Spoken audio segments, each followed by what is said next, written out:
Bonjour à tous, je suis Thierry Lominet en direct des Philippines et je suis graphiste. Le thème du jour, aujourd'hui on va parler du BAT et des corrections, où ça commence et où ça se termine. Alors qu'est-ce que c'est un bon à tirer ou BAT? Un bon à tirer, c'est une simulation d'impression d'une création graphique. C'est une épreuve contractuelle qui permet de vérifier la conformité de l'impression et de formaliser la validation par le client via une signature et une mention bon à tirer. Une fois le BAT signé par le client, le document doit être imprimé conformément à celui-ci.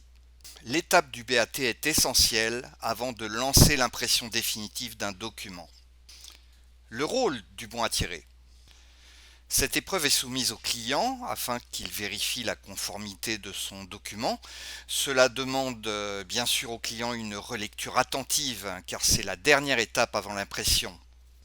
Le BAT sert d'accord écrit et dégage la responsabilité de l'imprimeur pour d'éventuelles erreurs constatées a posteriori, comme un défaut de mise en page, une erreur au niveau du contenu du texte, une faute de frappe, une faute d'orthographe, une faute de syntaxe, un souci de colorimétrie, la déformation ou la résolution d'un visuel, une police de caractère non conforme, le non-respect de zones de fond perdues. Les corrections. Il est normal que le client demande des corrections sur un fichier de mise en page suite à l'envoi d'un premier bon à tirer. Il peut vouloir des modifications de mise en page, de couleur, de typographie. Il peut y avoir des erreurs du graphiste, comme des fautes de frappe ou un oubli. Et oui, le graphiste aussi est un être humain et parfois il fait des erreurs. Il peut y avoir plusieurs bons à tirer pour un seul travail. En général, le graphiste ne facture pas ces corrections car il s'agit souvent de simples modifications ou de mise au point. En tout cas, si c'est sa faute, c'est sûr, il ne facturera pas. Les corrections d'auteur. Pour autant, certains clients apportent des modifications de textes et d'images après le premier bon à tirer. Ça veut dire que les éléments fournis à la base par le client n'étaient pas les bons et qu'il faut changer pour une nouvelle mise en page et avec de nouveaux éléments. Ceci n'est pas la responsabilité du graphiste. Il doit refaire un nouveau fichier en fonction de ces modifications. C'est donc la responsabilité du client. C'est ce qu'on appelle des corrections d'auteur. Celles-ci sont légitimement facturées par le graphiste. Bien préparer son travail avant la mise en page. En comparaison, imaginez que vous allez voir un pâtissier et que vous lui dites « Je voudrais un baba au rhum ». Il vous le fournit, vous le goûtez et vous lui dites « Finalement j'ai changé d'avis, je préférerais une tarte aux fraises ». N'allez-vous payer que la tarte aux fraises?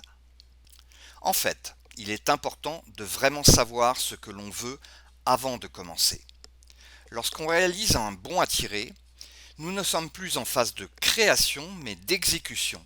Le graphiste est donc censé concevoir un document conforme à la demande du client.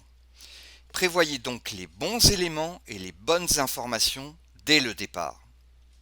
Si vous avez des incertitudes, confiez-les à votre graphiste. Il sera à votre disposition pour vous faire d'autres propositions.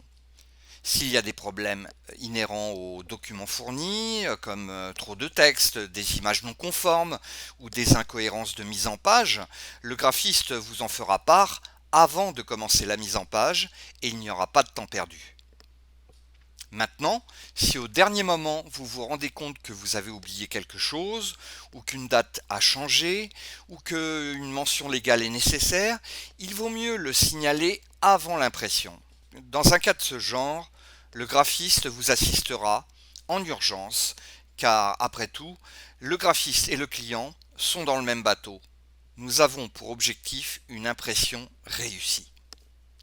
En conclusion, plus on prépare correctement ses documents en amont, moins on passe de temps en graphisme, donc plus on économise d'argent.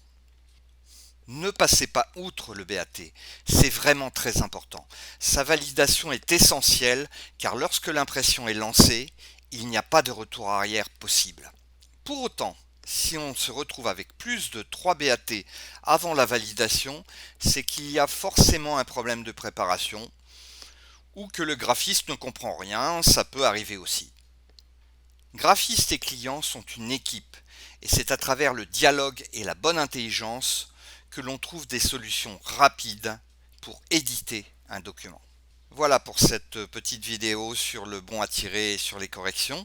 J'espère que ça vous aura apporté des éléments d'information complémentaires. Je vous souhaite une très très belle journée en France et je vous dis à très bientôt. Au revoir.